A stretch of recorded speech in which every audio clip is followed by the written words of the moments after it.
ว่ามะพร้าวนี่เฮาคุกคีมาตลอดว่าที่เดียวจบเลย15 ปี20 ปีเฮาเก็บตลอดทุกเดือนเฮาขายได้ทุกเดือนครับขายมะพร้าวแล้วก็ตลาดนี่มีความต้องการตลอดเนาะแม่นญาติกันมันแก่น้ำบ่ทันเป็นนวลน้ำบ่ทันครับเดือนหน้ากันนี่ทลายนี่ครับแบบมันขายได้ทุกเดือนวนกันไปค่ะวนกันไปบักพร้าวของเฮานี่มันเป็นพันธุ์อีหยังครับพี่มะพร้าวพันธุ์น้ำหอมบ้านแพ้วค่ะพันธุ์น้ำหอมบ้านแพ้วเฮาเอามาลงทั้งเบิดนี่มันมีจักต้นครับ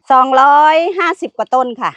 250ต้นจ้าเป็นรุ่นเดียวกันหมดเลยบ่หรือว่าค่อยแซมขึ้นไปเรื่อยค่อยแซมขึ้นไปเรื่อยๆแล้วแต่ทุนค่ะทำปลูกทุกปีค่ะๆเพิ่มขึ้นทุกปีจ้าบัดนี้ผลผลิตเฮานี่มันได้ออกสู่ท้องตลาดไปครับออกแล้วค่ะพี่เอาไปขายหรือว่าเขามารับซื้อสวนมารับอยู่สวนค่ะมารับซื้อสวนเลยค่ะเขาตัดเอง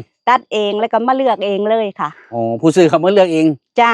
หน้าสวนนี่เฮาขายหน่วยจักบาทพี่15 บาท15 บาทค่ะตัดเองเลยแสดงว่าคือเต็มรถเนี่ยเขามาเต็มรถเขาก็ไปจ้าเฮ็ดรายได้เฮาได้หลายปานใดล่ะครับพี่กับบักพร้าวนี่คิดแต่ทลายนึงแค่หาหน่วยหา6 หน่วยคิดขั้นต่ำแต่ว่าถ้าทลายนึงถ้าเฮาปลูกนะมันก็10 หน่วยขึ้นบัดนี้เฮาคิดขั้นต่ำ250 หน่วยก็คูณเข้าไปค่ะบัดนี้ตั้งแต่เฮาปลูกที่แรกเนาะครับพี่โดนบ่ครับเขาจังสิออกหน่วยบักพร้าว3 ปีแรกค่ะ3 ปี